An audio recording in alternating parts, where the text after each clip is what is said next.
Twelfth RBSC अपना topic चल रहा था समतल। समतल के अंदर मैंने आपको समतल की समीकरण बताई थी और समतल की समीकरण के ऊपर क्वेश्चंस कैसे आते हैं क्वेश्चंस बताए थे। एक बिंदु रूप बताया था। क्या होता है समतल का समीकरण? सदिश रूप क्या होता है? वही समतल के समीकरण का सदिश रूप था R vector minus A vector dot N vector बराबर जीरो। ठीक है। और कार्तीय रूप क्या था इसका? वैसे नॉर्मल रूप होता है a x plus B y plus C z plus D बराबर जीरो, जहाँ ए बी सी अभिलंब के दिक् अनुपात है। किसके दिक् अनुपात है? अभिलंब के। ठीक है। कार्तीय रूप मैंने बताया था इसके अंदर। कार्तीय रूप क्या बताया था मैंने? A x minus x one plus B Y minus Y one plus C Z minus Z one d बराबर जीरो। ये कौन सा रूप बताया था? कार्तीय रूप। फिर उसके ऊपर जो क्वेश्चन आए थे मैंने वो क्वेश्चन बताए थे आप लोगों को। ठीक है। अब अपन इसके बारे में बात करेंगे। फिर मैंने इसका एक अभिलंब फिर मैंने एक अंतःखंड रूप बताया था। अंतःखंड रूप कैसे होता है कि मान लो इस पर x, y और z, इस पर a, b और c अंतःखंड काटे अगर, तो अंतःखंड रूप हो जाएगा उसका। अंतःखंड रूप हो जाएगा x upon a, y upon b, z upon c बराबर 1। ये क्या था मेरा अंतःखंड रूप। ठीक है। अब मैं बता रहा हूं आपको तीन बिंदुओं से गुजरने वाले समतल का समीकरण। कितने बिंदुओं से? तीन बिंदुओं से गुजरने वाले। अब यहां पर आपको बात करनी पड़ेगी से गुजरने वाले समतल का समीकरण। ठीक है। यहां पे आपको याद करनी पड़ेगी। मैंने सदिश बताया था। सदिश के अंदर मैंने आप लोगों को क्या बताया था कि मान लो, ठीक है, ये ए आर है, ये ए बी बी और सी सी बिंदु से गुजरे। एक ये सदिश रूप बता रहा हूँ। कौन सा रूप बता रहा हूँ आप लोगों को? सदिश रूप बता रहा हूँ। एक सदिश है जो ए बी बी और तीन बिंदुओं से गुजरे, तो उसके समतलीय होने का समीकरण क्या बताया था मैंने? उसके समतलीय होने के लिए आपको मैंने वेक्टर फॉर्म बताई थी। क्या बताई थी? A R vector dot A B vector into A C vector बराबर क्या हो जाएगा? जीरो। इसको मैं कैसे लिख सकता हूँ? A R vector A B vector और ए सी वेक्टर बराबर जीरो। ये क्या हो गया? त्रिक गुणनफल। ये मैंने आपको वेक्टर के अंदर ही बताई थी कि अगर ए बी सी बराबर जीरो हो तो वो क्या होंगे? समतलीय। क्या होंगे? वो तीनों समतलीय होंगे। ये मैंने आप लोगों को किसमें बताई थी? मैंने आप लोगों को बताया था ये वाली सेम चीज मैंने आप लोगों को बताई थी समतलीय क्या नाम है वेक्टर के अंदर। वेक्टर के अंदर कैसे बताया था मैंने आपको? ठीक है। और इसका मैं कार्तीय रूप करूं अगर बन, तो कार्तीय रूप भी याद होगा आपको। देखो कार्तीय रूप में क्या करेंगे? कार्तीय रूप देख लो इसका। कार्तीय रूप हो जाएगा x minus x one, Y minus Y one, Z minus Z one. फिर ये हो जाएगा x2 minus x one, Y two minus Y one, Z two minus Z one, और x3 minus x one, Y three minus Y one. ये हो जाएगा x3 minus x one, Y three minus Y one और z3 minus Z one. एक तरीके से ये देखो दिक् अनुपात तो है। एक तरीके से क्या है? ये दिक् अनुपात ही है। बराबर क्या हो जाएगा? जीरो। ये इसका कौन सा रूप है? कार्तीय रूप। कौन सा रूप है इसका? कार्तीय रूप है। ठीक है। तो यहां तक की बात थी। तीन बिंदु से गुजरने वाले समतल का समीकरण का सदिश रूप क्या हो जाएगा? उनके तीनों का जो त्रिक गुणनफल है वो बराबर क्या हो जाएगा? तो सदिश रूप क्या हो जाएगा इसका लिख देता हूं एक बार और। सदिश रूप हो जाएगा A R vector dot A B vector into A C vector बराबर जीरो। ठीक है। इसको आप ले लो ए। ठीक है। ए आर वेक्टर, ये आर हो गया, आर वेक्टर, ए वेक्टर। ठीक है। ए आर वेक्टर बराबर A B vector into A C vector, या फिर अपन इसको लिखते हैं A R vector A B vector A C vector बराबर जीरो। ये इसका क्या हो गया अपने पास में? सदिश का रूप। ठीक है। ये कौन सा रूप हो गया अपने पास में? सदिश रूप। ठीक है। तो ये हमारे पास में इसके सदिश रूप और कार्तीय रूप आ गए कब? जब वो समतल तीन बिंदुओं से गुजरे। यहाँ पे दो बिंदुओं वाला कोई कॉन्सेप्ट नहीं होगा। वो समतल तीन, या तो एक बिंदु से गुजरेगा या फिर वो तीन बिंदुओं से गुजरेगा। तो तीन बिंदुओं से गुजरने वाले समतल का ये क्या हो जाएगा? समीकरण हो जाएगा अपने पास में। ठीक है। अब इसी कॉन्सेप्ट को चलते हुए हमें व्यापक समतल का समीकरण याद है क्या? देखो समतल का व्यापक समीकरण क्या था? व्यापक समीकरण था a x b y c z plus D बराबर 0, जहां ए बी सी अभिलंब के दिक् अनुपात है। अभिलंब होता है जो समतल दिया हुआ है उसके लंबवत, उसके जो लंबवत होता है उसे हम क्या बोलते हैं, अभिलंब। ठीक है, तो यहां से निर्देशीय अक्षों के समीकरण, निर्देशीय समतलों के समीकरण निकालेंगे अपन। निर्देशीय अक्षों के समांतर समतल का समीकरण, यहां से अपने पास टॉपिक क्या आता है, निर्देशीय अक्षों के समांतर समतल का समीकरण। देखो भाई कॉन्सेप्ट देख लो। सबसे पहले निर्देशीय अक्षों में सबसे पहले कौन सा आता है, एक्स अक्ष। तो एक्स अक्ष के समांतर समतल का समीकरण। देखो भाई एक बार इधर कॉन्सेप्ट बता देता हूं मैं आपको। ये होता है अपने पास में X axis, Y axis, Z axis. X axis समांतर समतल इस तरीके से होएगा भाई, होएगा नहीं होएगा। एक्स एक्सिस देखो ये है, ये मेरे पास में ऐसे एक कोना है, यूं यूं और यूं। ठीक है,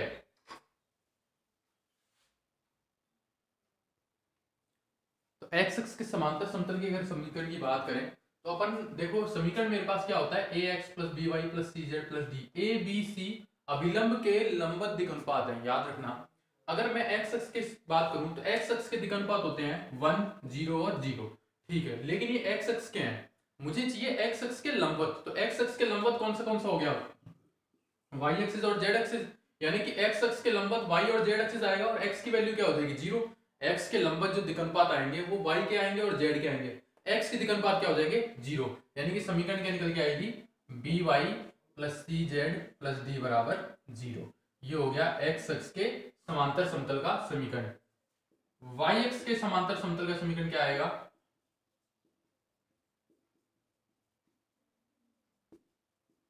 वाई एक्स के समांतर समतल क्या आ जाएगा, वाई एक्स के समांतर सीधी सी बात है, वाई नहीं रहेगा, क्या रहेगा, ए एक्स प्लस सी जेड प्लस डी बराबर 0। और इसी प्रकार से जेड एक्स के समतल क्या आएगा, के समांतर समतल क्या आ जाएगा,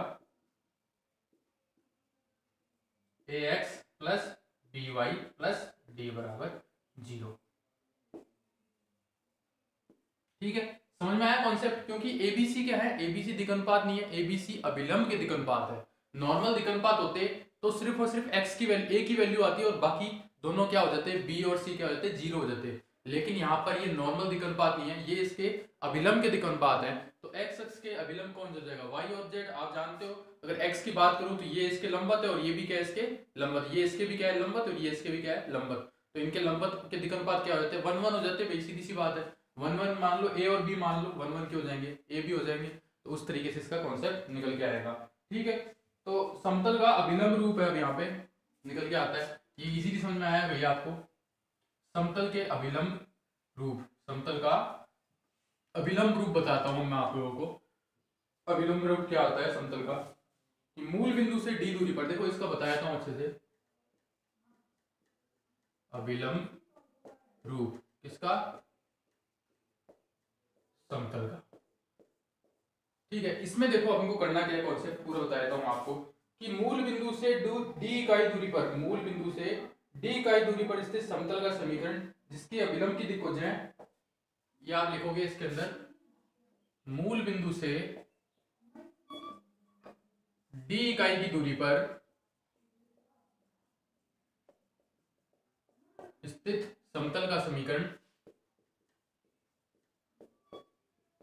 स्थित समतल का समीकरण जिसके अभिलंब के दिक् अनुपात, स्थित समतल का समीकरण जिसके अभिलंब के दिक् को जाए, जिसकी अभिलंब के दिक् को जाए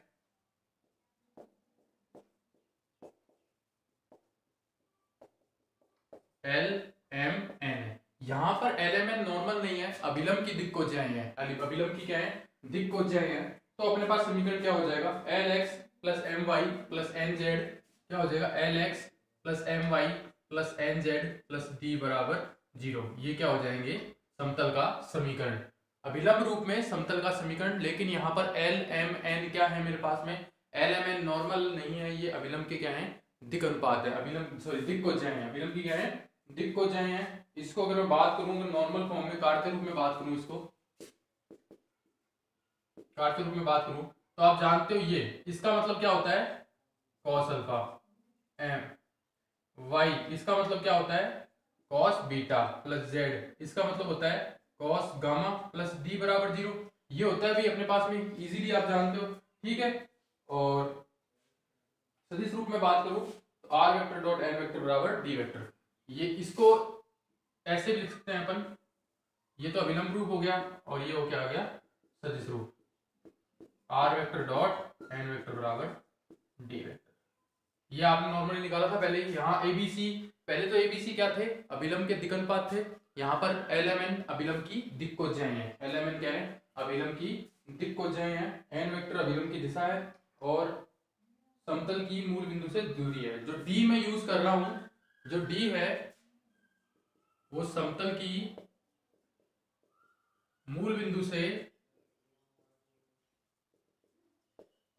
दूरी है, समतल की मूल बिंदु से क्या है दूरी है। अब वही है जो उसमें चला था भाई कॉन्सेप्ट, जो सरल रेखा के अंदर कॉन्सेप्ट चला था वही चलेगा, ठीक है। इसके अंदर मैं एक क्वेश्चन कर देता हूं भाई छोटा सा, एक समतल, इसके अंदर एक क्वेश्चन ले लेते हैं अपन, क्वेश्चन समझ में आएगा ये अच्छे से। क्वेश्चन क्या है इसके अंदर देखो, देख लेते हैं।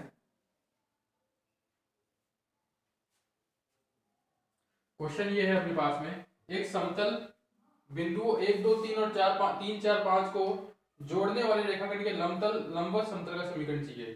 समतल बिंदु 1 2 3 1 2 3 और 3 4 5, क्वेश्चन देख लो भाई ध्यान से, ध्यान से देख लो भाई क्वेश्चन क्या है। समतल है, बिंदु 1 2 3 और 3 4 5 को जोड़ने वाले रेखाखंड के लंबवत समतल का समीकरण चाहिए। इस रेखाखंड के लंबवत समतल का समीकरण चाहिए, इस रेखाखंड के लंबवत समतल का समीकरण चाहिए, जिसके याद करें जो कि रेखाखंड के मध्य बिंदु से गुजरता है। किससे गुजरता है, रेखाखंड के, ये जो समतल है वो इस रेखाखंड के किससे गुजरता है मध्य बिंदु से गुजरता है, जो रेखाखंड है वो इस समतल के मध्य बिंदु से गुजरता है। तो जिस बिंदु से गुजरता है, देखो इसको नॉर्मली कर लेते हैं अपन, इस फॉर्मूले को कौन से फॉर्म में लिखना है आपको, इसको सदिश रूप में करना है कार्तीय रूप में करना है, वो डिसाइड कर लो भाई। मान लो अगर अपन बात करें कि इसको मेरे को कार्तीय रूप में करना है सवाल को, ठीक है। तो कार्तीय रूप का फॉर्मूला क्या था, a x minus x one plus B Y minus Y one plus C Z minus Z one बराबर 0, ये होता है फॉर्मूला, ठीक है। तो अगर अपन मैं कार्तीय रूप में करूं इसको मैं, ठीक है, तो कार्तीय रूप के अंदर ये जो x1 y1 z1 जो है वो तो है जिन पॉइंट से वो गुजर रहा है, और ए बी सी उसके लंबवत दिक्कनुपात है। किस पॉइंट से गुजर रहा है, इस पॉइंट से गुजर रहा है, तो जिस पॉइंट से गुजर रहा है उसके निशान क्या हो जाएंगे, 1 + 3 4/2 यानी 2, 2 + 3 2 + 4 6/2 यानी कि 3, और 3 + 5 8/2 यानी कि 4, इन पॉइंट से गुजर रहा है। और दिक्कनुपात क्या हो जाएंगे, डायरेक्शन रेशियो जिसको बोलते हैं, वो क्या हो जाएंगे x2 - x1 यानी 3 - 1 2, 4 - 2 2, 5 - 3 कितने हो जाएंगे 2, यानी क्या हो जाएगा 2x - 2 plus 2 y - 3 plus 2 z - 4 बराबर 0। सॉल्व कर लो, 2x - 4 2y - 6 2z - 8 बराबर 0, तो क्या हो जाएगा 2x plus 2y plus 2z 6 4 10 minus का 18, यानी क्या हो गया 18 हो गया, तो ये आ गया x plus Y plus Z बराबर 9, ये हो गया समतल का समीकरण, x plus Y plus Z बराबर 9, ये हो गया समतल का समीकरण हो गया, ठीक है। अब वही वाली बात हो गई इसके अंदर। अगला टॉपिक है अपने पास, मूल बिंदु से समतल पर अभिलंब का पाद ज्ञात, पाद, वही पाद वाली बात आ गई इसके अंदर फिर से कि पाद कैसे फाइंड करते हैं अपन, मूल बिंदु से समतल के अभिलंब का पाद। अगला टॉपिक अपने पास क्या आ गया, मूल बिंदु से समतल के अभिलंब का पाद, मूल बिंदु से समतल के अभिलंब का पाद, अगला टॉपिक आ गया मूल बिंदु से। देखो भाई ये दो क्वेश्चन है, इन क्वेश्चन से इसको पूरे कॉन्सेप्ट को क्लियर करते हैं अपन कि मूल बिंदु से समतल के अभिलंब का पाद 4 - 2 - 5 है, तो समतल का समीकरण ज्ञात करो। मूल बिंदु से समतल के अभिलंब का पाद यानी कि जो फुट है उसका पार्ट को बोलते हैं अपन, फुट है वो इतना है, तो समतल का समीकरण देखो भाई, ये हो गया मूल बिंदु 0 0 और 0, ये हो गया समतल आपका, ठीक है। इस समतल का पाद यानी कि समतल के ऊपर पॉइंट हो गए 4 - 2 और -5, ये इस पॉइंट इसके पाद है, तो समतल का समीकरण ज्ञात करो। तो समतल का समीकरण ज्ञात करने का फॉर्मूला क्या था मेरे पास में, अगर बात करूं तो मैं a x - x1 plus B Y minus Y one plus C Z minus Z one बराबर 0। एबीसी इस समतल के लंबवत के दिक् अनुपात है। लंबवत के दिक् अनुपात ये देगा भाई, ये दोनों पॉइंट देंगे तो क्या हो जाएंगे दिक् अनुपात इसके 4 माइनस 0 4 माइनस 2 और माइनस 5 ये आ जाएंगे, क्या आ जाएगा 4 एक्स माइनस 4 माइनस 2। और ये जो पॉइंट है ये समतल के ऊपर स्थित है तो इसे सेटिस्फाइड करवा देंगे। y plus 2 minus 5 Z plus 5 solve कर लेंगे और ये क्या आ जाएगी, इसका आंसर आ जाएगा। पहला क्वेश्चन है। दूसरा क्वेश्चन देखो, दूसरे क्वेश्चन में मैंने सारी चीज ले ली, जितनी भी हो सकती है वो सारी कुछ चीजें ले ली मैंने। कि क्वेश्चन क्या दिया हुआ है मेरे को कि एक समतल का समीकरण 3x plus 4y plus 5z बराबर 7 है। मैं इसको मिटा देता हूं अच्छे से। एक समतल का समीकरण ये दिया हुआ है मेरे को, तो क्या क्या क्वेश्चन पूछ सकता है वो इस समतल के समीकरण से? अभिलंब की दिक्कोज्या पूछ सकता है, वे बिंदु जहां पर निर्देशीय अक्ष को काटता है पूछ सकता है, अंतःखंड रूप पूछ सकता है, और अभिलंब का समतल का समीकरण क्या सकता है। देखो सबसे पहले मैं तीसरा पार्ट करूंगा इसका। तो अंतःखंड रूप क्या होता है, x upon a y upon b z upon c बराबर 1, यही तो होता है। तो इस जो इक्वेशन दे रखी है मेरे को, इसको इस रूप में चेंज करने के लिए ये 1 के बराबर होना चाहिए, 1 के बराबर होना चाहिए। यानी कि जैसे मैं बात करूं तो ये देखिए 3x 4y 5z ये हो गया बराबर 1। और इसको मैं ऐसे लिख सकता हूं,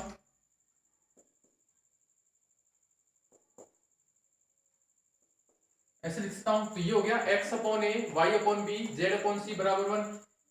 ए बी सी आगे नहीं आए अपने पास में, ठीक है। तो ये तो हो गया तीसरे का आंसर। कौन सा रूप हो गया ये, अंतःखंड रूप, पहली बात। अब अपने पास में मैं बात करूं अगर अपन अभिलंब के समतल का, अब दूसरी बात करते हैं अपन दिक्कोज्याएं। तो देखो दिक्कोज्याएं निकालने के लिए दूसरे का आंसर करें अगर अपन, ए दिया हुआ है मेरे को 7/, बी दिया हुआ है 7/, सी दिया हुआ है 7/4। तो L कैसे निकलता है, L निकलता है अपने पास में a upon under root of A square plus B square plus C square, ऐसे तो निकलता है। ये हो जाएगा 7/3 अपॉन ये क्या हो जाएगा नीचे, इन तीनों का स्क्वायर करके जोड़ दो भाई, कितना आ जाएगा 49/9 49/16 और 49/5 होना चाहिए ये 25, ठीक है। तो ये हो जाएगा अपने पास में 49 कॉमन ले लो और 9 16 25 का क्या निकाल लेंगे हम, एलसीएम निकाल लेंगे। एलसीएम निकाल के इसकी एल एम एन की क्या निकाल लेंगे, वैल्यू निकालेंगे। तो ये निकलेगा 3/5√2, देखो ये निकलेगा 3/5√2, ये निकलेगा 4/5√2 और ये निकलेगा क्या नाम है 5/5√2 निकलेगा। ये देख चेक करते हैं 5/5√2, इसको अपन काट भी सकते हैं अपन आगे से 5/5√2। सॉल्व आप कर लेना, सॉल्व करना मैंने बता रखा है। यानी कि L की वैल्यू निकलेगी 3/5√2, M की वैल्यू निकलेगी 4/5√2 और N की वैल्यू निकलेगी 5/5√2। तो ठीक है, ये क्वेश्चन भी हो गया। अभिलंब की दिक्कोज्याएं, दिक्कोज्याएं निकाल दी मैंने, ये दिक्कोज्याएं होती हैं, ये क्वेश्चन और ये क्वेश्चन हो गया। तीसरा अभिलंब रूप में समतल का समीकरण। अभिलंब रूप में समतल का समीकरण क्या होता है, देखो Lx My Nz बराबर d, यानी कि मूल बिंदु से समतल की मूल बिंदु से समतल की समीकरण हो जाएगी d बराबर, ठीक है। Lx plus My plus Nz बराबर d क्या हो जाएगा, d हो जाएगा। तो ये हो गया देखो 3/5√2, L की वैल्यू आ गई 3/5√2 x, m की वैल्यू आ गई 4/5√2 y, n की वैल्यू 5/5√2 z बराबर d। d की वैल्यू क्या हो जाएगी 7/5√2, सब में भाग लगा दो वही, तो d की वैल्यू हो जाएगी 7/5√2। ये आ गया आपका a b c d। ये आपका चौथा भी हो गया। बच गया वो वे बिंदु जहां पर समतल निर्देशीय अक्षों को काटता है। तो देखो आप याद करो अंतःखंड रूप, तो देखो ये ए बी सी वही तो पॉइंट थे जिसमें निर्देशीय अक्ष को काटता है। तो ए बी सी की वैल्यू क्या निकाल के ली थी मैंने, 7/3 7/4 और 7/5। तो एक्स अक्ष को कहां काटेगा, देखो यहाँ पर देख लो, एक्स अक्ष को कहां पे काटेगा, एक्स अक्ष को काटेगा a0 0 पर। ए कितना है मेरे पास में, ए है 7/3 और 0 और 0। इस तरीके से अपन इसको कर लेंगे। y को काट लेगा 0 7/4, ठीक है। इस तरीके से अपन इसको कर लेंगे। तो देखो इस क्वेश्चन में मैंने सारे कॉन्सेप्ट एक साथ क्या कर दिए क्लियर कर दिए। इस अकेले क्वेश्चन में अपन ने सारे कॉन्सेप्ट क्या कर लिए, क्लियर कर लिए। अब अपना अगला टॉपिक देखो, एक क्वेश्चन और ले लेते हैं, इसके अंदर एक और क्वेश्चन और है। बिंदु 2 3 1 3 0 2 और -1 3 से गुजरने वाले समतल का समीकरण। बिंदु 2 3 1 तीन बिंदु से गुजरने वाले समतल का समीकरण हो जाएगा भैया, ये आपको खुद को करना है क्वेश्चन। बिंदु 2 3 1 2 3 1 3 0 3 0 2 और -1 2 3 3 0 2 -1 2 3 से गुजरने वाले समतल का समीकरण निकालना है। तीन बिंदुओं से गुजरने वाले समतल का समीकरण निकालने का तरीका मैंने आप लोगों को बताया था, बहुत ही इजी है। ऐसे कर लो, x - x1 y - y1 z - z1। फिर क्या हो जाएगा, x2 - x1 y2 - y1 z2 - z1 और x3 - x1 y3 - y1 और z3 - z1, ये हो जाएगा भाई बराबर 0। यहां से इसको सॉल्व करने का तरीका देखो, x - 2 इधर ले लिया, अब क्या बचेगा, ये और ये इधर गुना, ये इधर गुना, ये हो जाएगा 6 + 1 और ये हो जाएगा y - 3। फिर इसको दबाओ 2 + 3, क्यों माइनस प्लस हो गया, और फिर हो गया प्लस z - 1 और ये हो गया, इसको दबाओ -1 और 9, ये हो जाएगा x - 2 7 y - 2 5 z - 1 -8 बराबर 0। इसको सॉल्व कर लेना, आपकी क्या आ जाएगी, इक्वेशन आ जाएगी। ठीक है, इजी क्वेश्चन है। अगला क्वेश्चन एक और लिख लो, एक समतल का सदिश समीकरण ज्ञात करना है जिसकी मूल बिंदु से दूरी है 4, जिसकी मूल बिंदु से दूरी है। सदिश समीकरण क्या होता है, r vector dot n vector बराबर d वेक्टर। ठीक है, तो देखो भाई, एक समतल का सदिश समीकरण ज्ञात करना है जिसकी मूल बिंदु से दूरी है, मूल बिंदु से दूरी कितनी आ गई उसकी 4, मूल बिंदु से दूरी आ गई उसकी 4 आ गई, तथा जिसके अभिलंब की दिशा में सदिश, अभिलंब के दिशा में सदिश, अभिलंब के दिशा में सदिश 3i 4j 5j - 6k हैं। ठीक है, 3i + 5j - 6k बराबर 0 है। ये अभिलंब की दिशा में सदिश है भाई, अभिलंब की क्या है, दिशा में सदिश है 3i। ठीक है,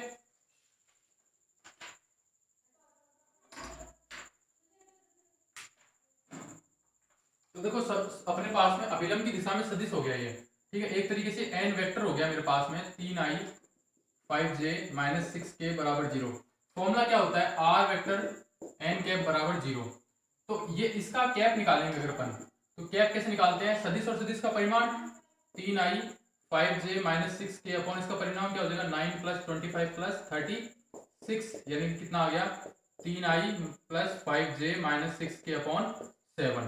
तो ये लिख लो भाई, आर वेक्टर के साथ में क्या लग जाएगा, अपना सदिश लग जाएगा भाई अपने पास में। आर वेक्टर क्या हो गया अपने पास में, xi + yj + zk,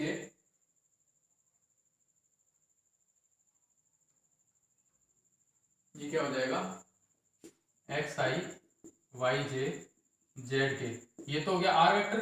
n cap क्या हो गया, ये आ गया 3i 5j 6k अपॉन 7 बराबर मूल बिंदु से ये होती है दूरी, मूल बिंदु से दूरी कितनी बताई थी उसने 4।